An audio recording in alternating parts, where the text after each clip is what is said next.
அன்புமிக்க சகோதரிகளே, சகோதரர்களே, உங்கள் அனைவருக்கும் வணக்கம். தொடுதுறை மடிக்கணினி மற்றும் இணையதளம் வாயிலாக போட்டி தேர்வுகளுக்கு தயாராக வந்திருக்கும் உங்கள் ஒவ்வொருவரையும் அன்போடு வரவேற்கிறேன். கடந்த பதிவுகள் எல்லாவற்றிலையுமே டிஎன்பிசிக்கு தேவையான பல்வேறு விடயங்களை நாம் பேசியிருக்கிறோம். அந்த வரிசையில் இப்போது இலக்கணத்திலிருந்து வழக்கு அப்படின்றத நம்ம பார்க்க போகிறோம். வழக்கு அப்படின்னா அதுக்கு நிறைய அர்த்தங்கள் இருக்குது இல்லைங்களா? எஸ். ஸோ கோர்ட்டில் போடக்கூடியது கூட வழக்கு தான் இல்லைங்களா? அப்போ வழக்குனா பிரச்சனைன்னு ஒரு அர்த்தத்தில் கூட இருக்குது. பட் இங்கே இலக்கணத்தை பொறுத்த வரைக்கும் நாம் வழக்கு அப்படின்றதை வழக்கம் அப்படின்ற அர்த்தத்தில் தான் எடுத்துக்கிறோம். அப்போ வழக்கு அப்படின்னா வேற ஒன்றுமே கிடையாது, வழக்கம். அது இனியா வழக்கம், பழக்க வழக்கம் அப்படின்றோம் இல்லைங்களா? எஸ், ஆர்டினரியாக நம்ம கண்டினியூஸாக ஃபாலோ பண்ணிட்டு இருக்கிறது தான் வழக்கம் அப்படின்னு சொல்கிறோம். அதான் வழக்கு. அப்போ இலக்கணத்தின் அடிப்படையில் இந்த வழக்கை நாம் இரண்டு விதமாக பிரிக்க முடிகிறது. ஒன்று இயல்பு வழக்கு, இன்னொன்று தகுதி வழக்கு. அது என்ன இயல்பு வழக்கு? இயல்பாகவே இருக்கக்கூடியதை நாம் இயல்பு வழக்கு அப்படின்னு சொல்கிறோம். தகுதி வழக்கு அப்படின்னா தகுதி, அதாவது அந்த சொல்லினுடைய தகுதியை கருதி அதை நாம் பயன்படுத்தக்கூடியதை தகுதி வழக்கு அப்படின்னு சொல்கிறோம். சரிங்களா? ஸோ இப்போ வழக்கு அப்படின்னா நமக்கு என்னென்னு தெரிஞ்சிருச்சு. அதுவும் குறிப்பாக அப்டேட்டட் சிலபஸில் இவங்க டைரெக்டாக கொடுக்கல, இன்டைரக்டாக அந்த வழக்கு அப்படின்றது சிலபஸில் இருக்குது. அப்போ நிறைய விடயங்களே டைரெக்டாகவே அவங்க கொடுக்கல, ஆனால் இன்டைரக்டாக அவங்க இந்த கோடிட்ட இரத்தை நிரப்புக, தகுந்த சொற்களை பயன்படுத்தி நிரப்புக அப்படிலாம் கொடுத்துருக்குறாங்க இல்லையா? அதில் வழக்கு கவர் ஆயிடுது. சரி, இயல்பு வழக்கு, தகுதி வழக்கு இரண்டையுமே தனித்தனியாக பார்க்க போகிறோம். இயல்பு வழக்கு. இந்த இயல்பு வழக்கு எத்தனை வகைப்படும்? இயல்பு வழக்கு 3 வகைப்படும். பொதுவாகவே டிஎன்பிசிக்கு ரொம்ப பிடிச்சமானது இந்த நியூமரிக்கல் டேட்டாஸ். எப்படி இருந்தாலும் நம்பர்ஸ் சார்ந்து கொஸ்டின்ஸ் இல்லாத கொஸ்டின் பேப்பரே கிடையாது. தமிழ்லலாம் கேட்க முடியுமா சார்? அப்படி கேட்க முடியுமே. எத்தனை வகைகள் அப்படின்றதுல. ஸோ அப்படி வழக்கு எத்தனை வகைன்னு கேட்டால் 2 வகை, இயல்பு வழக்கு, தகுதி வழக்கு அப்படின்னு. இயல்பு வழக்கு எத்தனை வகைப்படும்னு கேட்டால் 3 வகைப்படும். சரிங்களா? அப்போ இயல்பு வழக்கை நாம் 3ஆக வகைப்படுத்துகிறோம். முதல்ல இலக்கணம் உடையது. இப்போ இலக்கணம் உடையது அப்படின்னா இலக்கணம் இருக்குது அப்படின்னு அர்த்தம். நிலம், மரம், வான், எழுது இதெல்லாமே பாருங்க இலக்கணம் உடையது, இலக்கணத்தோடு இருக்குது. இலக்கண நெறி மாறாமல் அமைந்த சொற்கள் அப்படி தானே சார்? ஆமாம், நிலம் அப்படின்னா இலக்கணம், அது ஒரு பெயர் சொல். மரம் பெயர் சொல், வான், எழுது இதெல்லாமே பெயர் சொற்கள். அப்போ இலக்கணத்தின் அடிப்படையில் பார்த்தீங்கன்னா இதெல்லாமே பெயர் சொற்களை வந்தது. அப்போ இலக்கணத்தோடு தான் எழுதியிருக்கோம். அப்போ அது இலக்கணம் உடையது. அடுத்ததாக இலக்கண போலி அப்படின்னு சொல்கிறாங்க. ஏன் சார் இலக்கண போலி அப்படின்றாங்க?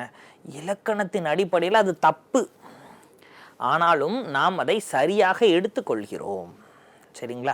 எடுத்துக்காட்டாக 3ல் அப்படின்றாங்க, நுனிக்கிளை அப்படின்றாங்க.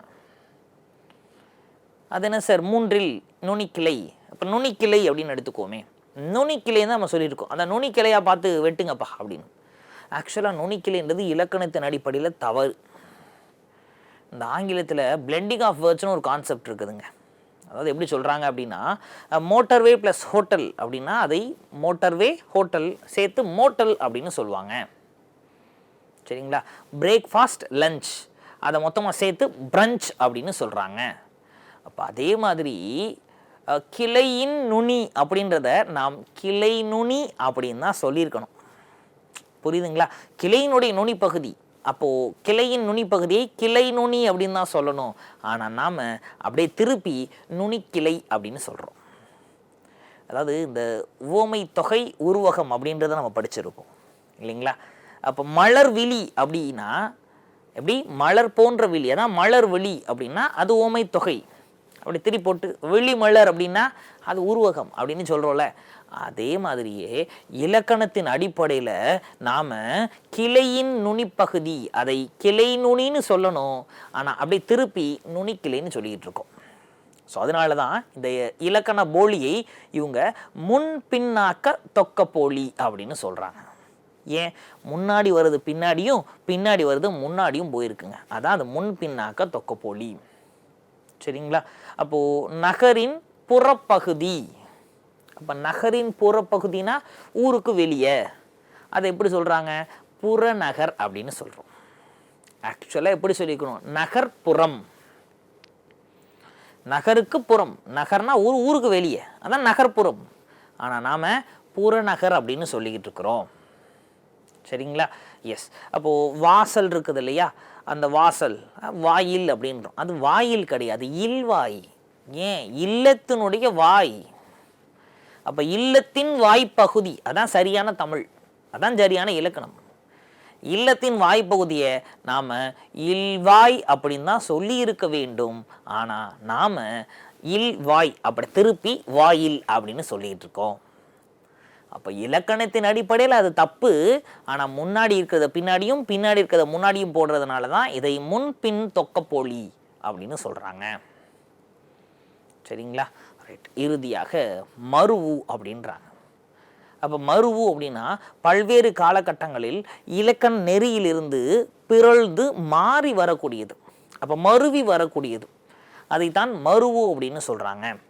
அப்போ குறிப்பாக தஞ்சாவூரை தஞ்சை அப்படின்னு சொல்லுவாங்க, திருநெல்வேலியை நெல்லை அப்படின்னு சொல்கிறாங்க, உதகமண்டலத்தை உதகை அப்படின்னு சொல்கிறாங்க. சரிங்களா? அப்போ இது எல்லாமே மருவி வரக்கூடியது. குறிப்பாக சிலபஸில் ஊர் பெயர்களின் மருவு அப்படின்றத கொடுத்துருக்குறாங்க. அப்போ எந்தெந்த ஊர்கள் எப்படி மருவி வருது அப்படின்றது நமக்கு தெரிஞ்சுக்கணும் இல்லைங்களா? எஸ். அப்போ எந்தெந்த ஊர்கள் எப்படி மருவி வருது அப்படின்றத பேசிக்காக நமக்கு தெரிஞ்சிருந்தால் போதும். ஒரு சில கேள்விகளை ப்ரீவியஸ் இயரில் கேட்டிருக்காங்க. எடுத்துக்காட்டாக மன்னார்குடி அப்படின்ற ஊரை மண்ணை அப்படின்னு சொல்கிறாங்க, புதுக்கோட்டையை புதுக்கை அப்படின்னு சொல்கிறாங்க, புதுச்சேரியை புதுவை அப்படின்னு சொல்கிறாங்க. சரிங்களா? கோயம்புத்தூரை கோவை அப்படின்னு சொல்கிறாங்க. ஸோ இந்த மாதிரி ஊர் பெயர்களின் மருவிலிருந்து கொஸ்டின்ஸ் கேட்டாங்க அப்படின்னா கண்டிப்பாக நமக்கு தெரிந்திருக்க வேண்டும். கும்பகோணத்தை குடந்தை அப்படின்னு சொல்கிறாங்க, மயிலாப்பூரை மயிலை அப்படின்னு சொல்கிறாங்க. ஸோ இதெல்லாமே கண்டிப்பாக நமக்கு தெரிந்திருக்க வேண்டும். சரி, அப்போ வழக்கின் அடிப்படையில் இயல்பு வழக்கு அப்படின்றதை நாம் மூன்றாக பிரிச்சாச்சு. ஒன்று இலக்கணத்தோடு இருக்குது, அடுத்ததாக இலக்கணம் மாதிரி தெரியுது ஆனால் போலியாக இருக்குது, இலக்கண போலி. மூன்றாவதாக மருவு. இதில் இந்த போலி அப்படின்றத தான் இன்னும் கொஞ்சம் டீப்பாக நம்ம பார்த்தா நல்லா இருக்கும். அப்போ எடுத்துக்காட்டாக அறம் செய்ய விரும்பு அப்படின்றது ஔவையினுடைய வாக்கு, ஔவையாக தான் சொல்கிறாங்க. ஆனால் வள்ளுவர் அவர் இயற்றிய திருக்குறளில் அரண் வலியுறுத்தல் அப்படின்னு சொல்லிடுறாரு. என்னடா அது, ஔவையார் அறம் அப்படின்றாங்க, வள்ளுவர் அரண் அப்படின்றாங்க. புலவர்களுக்குள்ளே போட்டியா? ரெண்டு பேரும் வேறு வேறு காலகட்டத்தில் எழுதியவர்கள். இதில் எது சரி? அறம்னாலும் அரண் அப்படின்றாலும் ரெண்டுமே கிட்டத்தட்ட வேற வேற வார்த்தைகள் தான், ஆனால் பொருள் ஒன்று இல்லைங்களா? பொருள் பெருசாக எதுவும் மாறலைங்க. அறம்னாலும் சரி அரண்னாலும் சரி. இதே மாதிரி ஒரு எழுத்து வர வேண்டிய இடத்தில் வேறொரு எழுத்து வந்தாலும் கூட பொருள் மாறாமல் இருப்பதைத்தான் நாம் போலி அப்படின்னு சொல்கிறோம். அப்போ போலியும்னா ஃபேக், டூப்ளிகேட்டுன்னு அர்த்தம். சரிங்களா? அப்போ பொருள் மாறாதுங்க, ஆனால் எழுத்து மாறுபடும். அந்த வார்த்தை மாதிரி இந்த வார்த்தையும் இருக்கும் பாருங்க. அறம் அரண் ரெண்டுமே ஒன்று தான் அப்படின்னு நினச்சிக்கிட்டு இருக்கோம். ஆனால் ரெண்டுமே வேற வேற வேற வேற வார்த்தைகள் தானே, உச்சரிப்பு மாறுபடுகிறது இல்லையா? ஆனால் மாத்திரையின் அளவில் ரெண்டுமே ரெண்டரை மாத்திரை தான், அதனால நமக்கு பிரச்சனையா இல்லை. சரி சார், இந்த போலி எத்தனை வகைப்படும்? நல்லா ஞாபகம் வச்சுக்கோங்க. வழக்கு இரண்டு வகைப்படும், தகுதி வழக்கு இயல்பு வழக்கு அப்படின்னு. இயல்பு வழக்கு அது மூன்று வகைப்படும் இல்லைங்களா? இலக்கணமுடையது, இலக்கண போலி, மருவு. இப்போ போலி எத்தனை வகைப்படும்? அதுவும் மூன்று வகைப்படும். சரிங்களா? அப்போ ஒரு சொல்லுக்கு முதலில் போலியாக ஏதாவது எழுத்துக்கள் மாறி இருந்தால் அதை முதற் போலி அப்படின்னு சொல்கிறாங்க. எடுத்துக்காட்டாக பசல் அப்படின்னு இருக்குது, ஆக்சுவல் அதை பைசல் அப்படின்றாங்க. அப்போ மஞ்சு மைஞ்சு அப்படின்னு சொல்கிறோம், மயல் மையல் அப்படின்னு சொல்கிறோம். அப்போ இங்கே பாருங்களேன், மஞ்சு அப்படின்னாலோ மயல் அப்படின்னாலோ இதெல்லாமே மையல் மைஞ்சு அப்படின்லாம் சொல்லப்படுகிறது. ஸோ இப்போ மஞ்சுனாலும் மைஞ்சுனாலும் மயல்னாலும் மயில்னாலும் உச்சரிப்பு மாறுபடுது, ஆனால் பொருள் ஒன்று தான். ஸோ இவ்வாறாக முதல் எழுத்து மாறினாலும் கூட பொருள் மாறாத எழுத்துக்களை நாம் முதற்போலி அப்படின்னு சொல்கிறோம். முதல் எழுத்து தான் போலியாக இருக்குது, மற்றெல்லாம் சரியாக இருக்குது, அர்த்தம் என்னவோ ஒன்று தான். அப்போ அது முதற்போலி. அடுத்ததாக இடைப்போலி அப்படின்னு சொல்கிறாங்க. பேர்லேயே லீடு எடுக்கணும். இடைனா இடையில, போலினா இடையில இருக்கக்கூடிய ஏதோ ஒரு இடத்து போலியாக இருக்குது. எடுத்துக்காட்டாக அமைச்சு அப்படின்னு சொல்கிறாங்க. அப்போ அமைச்சு அப்படின்றதை அமைச்சு அப்படின்னு சொல்கிறோம். அமைச்சுனாலும் அமைச்சுனாலும் ஒரே அர்த்தம்தான். இளஞ்சி அப்படின்னாலோ இளைஞ்சி அப்படின்னாலோ ஒரே அர்த்தம்தான். அரையர் அப்படின்னாலோ அரையர் அப்படின்னாலோ ஒரே அர்த்தம்தான். அப்போது இங்கே எந்தெந்த எழுத்துக்கள் தான் மாறி இருக்கிறது? அப்போது அமைச்சுன்றதுல மா இடையில் இருக்கக்கூடிய மா தான் அங்கே மையா மாறி இருக்கு. இளஞ்சின்றதுல இடையில் இருக்கக்கூடிய லா தான் அங்கே லையாக மாறி இருக்கிறது. அரையரில் இடையில் இருக்கக்கூடிய ரா தான் அங்கே ரையாக மாறி இருக்கிறது. அப்போது இடையில் இருக்கக்கூடிய எழுத்துக்கள் மாறினாலும் பொருள் மாறாதவைகளை நாம் இடைப்போலி அப்படின்னு சொல்கிறோம். இறுதியாக அகம் அப்படிங்கிறத அகன் அப்படின்னு எழுதுகிறோம். நிலம் அப்படின்றத நிலன் அப்படின்னு எழுதுகிறோம். முகம் அப்படின்றத முகன் அப்படின்னு எழுதுகிறோம். அப்போது இங்கே அகம்னாலும் அகன்னாலும் ஒரே அர்த்தம். அப்போ கடைசியில் இருக்கக்கூடிய இம்மு இன்னாக மாறுபடுகிறது. நிலத்தில் இருக்கக்கூடிய இம்மு இன்னாக நிலன் அப்படின்னு மாறுபடுகிறது. அறம் அப்படின்றது அரண் அப்படின்னு கடைசியில் இருக்கக்கூடிய இம்மு தான் இன்னா மாறுது. எனினும் பொருள் மாறுபடவில்லை. அப்போ இறுதியில் இருக்கக்கூடிய எழுத்துக்கள் மாறினா கூட பொருள் மாறல இல்லைங்க. அப்போ அது கடைப்போலிங்க, முடிஞ்சு. ஐயா அதெல்லாம் சரிதான். இந்த 5 அப்படின்னு இருக்குது இல்லையா, அதை நம்ம 5 அப்படின்னு தானே சொல்கிறோம். 5 ரூபா கொடு. அப்போ பேச்சு வழக்கில் 5ன்னு தான் சொல்கிறோம். ஆனால் எழுத்து வழக்கில் அதை நம்ம 5 அப்படின்னு தான் சொல்கிறோம். அப்போது இது எந்த விதமான போலியில் வரும்? அப்போ முதல் போலியில் வருதான்னு பார்ப்போமா? ஐ இந்து. அப்போது ஐ இந்து அப்படின்னு எழுத்து வழக்கில் இருக்கிறத பேச்சு வழக்கில் ஆ இஞ்சு அப்படின்னு சொல்கிறோம். அப்போ முதல் எழுத்து ஐ இங்கே ஆவா மாறி இருக்கு. அப்போ முதற்போலி. சரி, ரெண்டாவது எழுத்தையும் செக் பண்ணுவோம். எடை எழுத்து. அப்போது எடை எழுத்தான இந்து இங்கே இன்ச் அப்படின்னு வந்துடுச்சு. இடையில இருக்க எழுத்தும் மாறி இருக்கு. அப்போ அது எடைப்போலி. சரி, கடைசி எழுத்து பார்க்க போகிறோம். ஐந்து தூ அப்படின்றது இங்கே அஞ்சு சூவா மாறி இருக்கு. அப்போ தூவும் சூவா மாறி இருக்கா? என்னங்க கடைப்புலி வந்துருச்சு. அப்போ முதல் எழுத்தும் மாறுது, இடையில இருக்க எழுத்தும் மாறுது, கடையில் இருக்க எழுத்தும் மாறுது. முதற்போலி, எடைப்போலி, கடைப்போலின்னு எல்லா போலியுமே வந்துருச்சு. அப்போது முழுசாவே அது போலி தான். சரிங்களா? அதைத்தான் முற்றுப்போலி அப்படின்னு சொல்கிறாங்க. அப்போ முற்றுப்போலின்னு என்ன? எல்லா எழுத்துக்களும் மாறுதுங்க. முதல் இடை கடைன்னு எல்லா எழுத்துக்களும் மாறி முழுவதுமாக வேறு வேறு எழுத்துக்களால் ஆனாலும் கூட பொருள் மாறுபடாதவை நாம் முற்றுப்போலி அப்படின்னு சொல்கிறோம். ஐயா எனக்கு ஒரு சந்தேகம் கேளுங்க. போலி எத்தனை வகைப்படும் சொன்னீங்க? 3 வகைப்படும்னு சொன்னேன், அப்படி தானே? ஆமாம். ஆனால் நீங்கள் 4 வகையில் எடுத்து வச்சுருக்கீங்க. 4 வகையா? எப்படி? முதற்போலி, இடைப்போலி, கடைப்போலி, முற்றுப்போலி 4 வகையில் வருது. அட ஆமாம், எஸ், நல்லா ஞாபகம் வச்சுக்கோங்க my dear brothers and sisters. போலி அப்படின்னா அது 3 வகை தான். முதல், இடை, கடை. அப்போ முற்றுப்போலி ஏன் சார் இங்கே வைக்கல? அந்த முதற்போலி, இடைப்போலி, கடைப்போலின்னு 3 பேரும் ஒன்றா சேர்ந்தது தான் முற்றுப்போலி. அதனால் அதை நம்ம ஒரு வகையாக வைக்கவில்லை. முற்றுனா முழுசாவே மாறி இருக்கு. சரிங்களா? அதனால் முற்றுப்போலியை நம்ம போலியினுடைய வகைகளில் ஒன்றாக சேர்க்கவில்லை. கிளியராக இருக்கிறோமா? ஏன்னா இந்த கேள்வியை கேட்டால் எல்லாருமே கன்ஃபியூஸ் ஆயிடுவோம். போலி எத்தனை வகைப்படும்? போலி 3 வகைப்படும், அவ்வளவுதான். சரிங்களா? நம்மளா புதுசாக ஒன்று சேர்த்து எனக்கு 4 தெரியும் 4 அப்படின்னு போட்டக்கூடாது. ஸோ இப்போ போலி என்னன்னு தெரிஞ்சிருச்சு. வழக்கு எத்தனை வகைப்படும் அப்படின்னு கேட்டால் வழக்கை இயல்பு வழக்கு, தகுதி வழக்குன்னு 2ஆக பிரித்தோம். அதில் இயல்பு வழக்கு எத்தனை வகைப்படும்? இயல்பு வழக்கு 3 வகைப்படும்.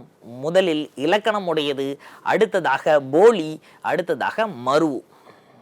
இதில் போலி எத்தனை வகைப்படும்? போலி 3 வகைப்படும். இல்லைங்களா? முதற்போலி, இடைப்போலி, கடைப்போலி எல்லாமே இருந்துச்சுன்னா அது முற்றுப்போலி. எல்லா போலி இருந்தால் அது முற்றுப்போலி. அப்போ இயல்பு வழக்கை முடிச்சாச்சு. அடுத்ததாக தகுதி வழக்கு அப்படிங்கிறத பார்க்க போகிறோம். அது என்னையா தகுதி வழக்கு? அப்போ சொல்லின் தகுதியை அறிந்து அதற்கு ஏற்றாற்போல் பயன்படுத்துவதை நாம் தகுதி வழக்கு அப்படின்னு சொல்கிறோம். இது சொல்லுக்கு தகுதியெல்லாம் இருக்கா? அட இருக்குங்க. வள்ளுவரே சொல்லியிருக்கிறார். அவையறிந்து ஆராய்ந்து சொல்லுக, சொல்லின் தொகையறிந்த தூய்மையவர் அப்படின்னு சொல்லுக்கான தகுதியை பற்றி வள்ளுவரே தன்னுடைய திருக்குறள்ல பதிவிட்டிருக்கிறாரு. அப்போ சொற்களுக்கும் ஒரு சில தகுதிகள் இருக்கின்றது. எல்லோ சொற்களையும் எல்லா இடங்களிலும் நம்மால் பயன்படுத்த முடியாது. குறிப்பாக இந்த காரைக்குடி பகுதிகள் கேள்விப்பட்டிருப்பீங்க, செட்டிநாடு அப்படின்னு சொல்கிறாங்க. அந்த செட்டிநாடு பகுதிகளில் ஒரு விழாக்களில் நம்ம போய் ரசம் அப்படின்ற வார்த்தையை கேட்கவே கூடாதான். ஏன்னா ரசம் அப்படின்றது துக்க வீடுகளில் பயன்படுத்தக்கூடிய ஒரு வார்த்தையாம். அங்கே தான் ரசம். அப்போ ரசத்தை நாங்கள் எப்படியா கேட்குறது? சூப், வெஜிடபிள் சூப் அப்படின்னு சொல்லணுமா? சமீபத்தில் நான் அதை கேள்விப்பட்டேன். ஸோ இப்போ பாருங்கள், ஒரு சில மங்களகரமான காரியங்கள் நடந்துக்கிட்டு இருக்கிற வீட்லேயோ நடந்துக்கிட்டு இருக்கக்கூடிய அந்த ஃபங்க்ஷனில் போய் அபசகுனமாக இருக்கக்கூடிய வார்த்தைகளையோ இல்லை தவறான வார்த்தைகளையோ நாம் பயன்படுத்திடக்கூடாது. சரிங்களா? அப்போது சொற்களுக்கும் தகுதி இருக்குது. அப்போ ஒவ்வொரு இடத்துலைக்கு ஏற்ற மாதிரி நாம் சொற்களை பயன்படுத்த வேண்டும். சரிங்களா? அதைத்தான் நம்ம தகுதி வழக்கு அப்படின்னு சொல்கிறோம். அப்போ தகுதி வழக்கு எத்தனை வகைப்படும் அப்படின்னா, தகுதி வழக்கு 3 வகைப்படும். அப்போ முதல்ல இடக்கரடக்கல், அடுத்ததாக மங்களம், இறுதியாக குழு உக்குறி. அப்பா பிரச்சனையே இல்லை. ஏன்னா டிஎன்பிசி நம்பர்ஸ் வச்சு கொஸ்டின் கேட்பாங்க. வழக்கு மட்டும்தான் 2 வகைப்படும்.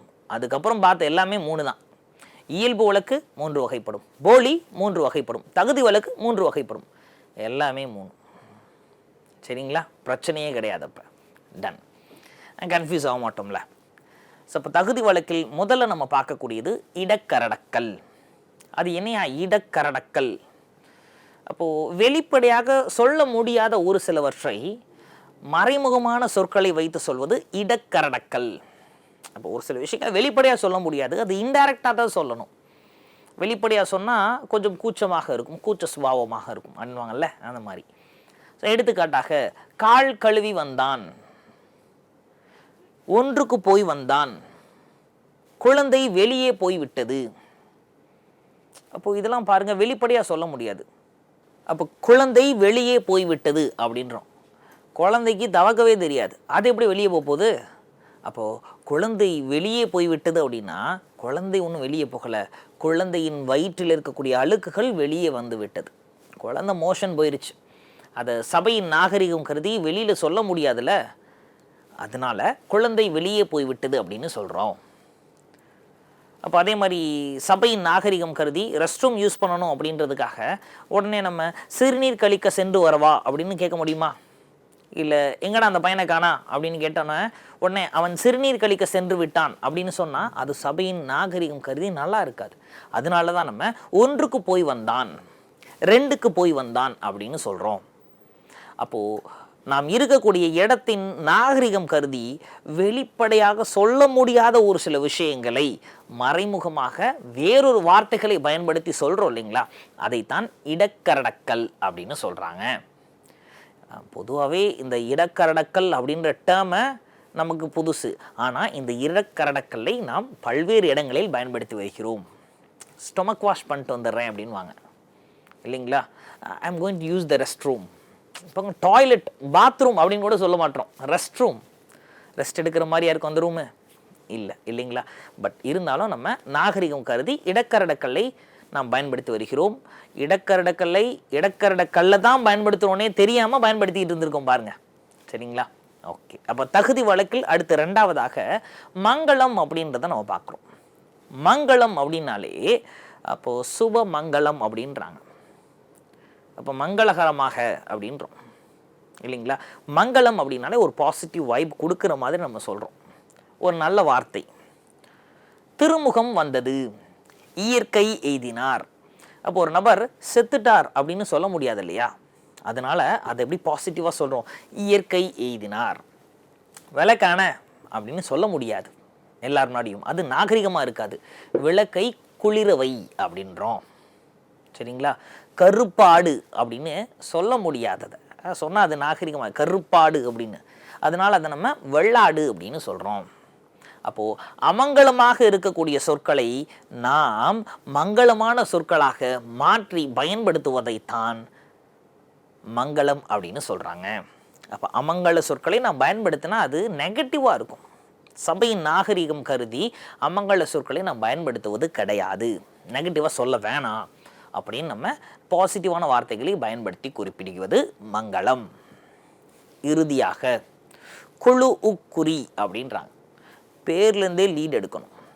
குழு உக்குறி அப்படின்னா குழுவுக்குள் குறிப்பது அப்படின்னு அர்த்தம். அது என்னையா குழுவுக்குள் குறிப்பது? குழு அப்படின்னா ஒரு குறிப்பிட்ட குழு, ஒரு கேங்கு. அந்த கேங்குக்குள்ளே இருக்கவங்களுக்கு மட்டும் குறிப்பால் உணரக்கூடிய விஷயங்களை தான் குழு உக்குறி அப்படின்றாங்க. பொதுவாக இந்த கல்லூரி மற்றும் பள்ளிகளில் படிக்கக்கூடிய மாணவ மாணவியர் என்ன பண்ணியிருப்பாங்க அப்படின்னா, அவங்க ஃப்ரெண்ட்ஸுக்கு மட்டும் தெரிகிற மாதிரி ஏதாவது கோட் வேர்டு வச்சுக்குவாங்க.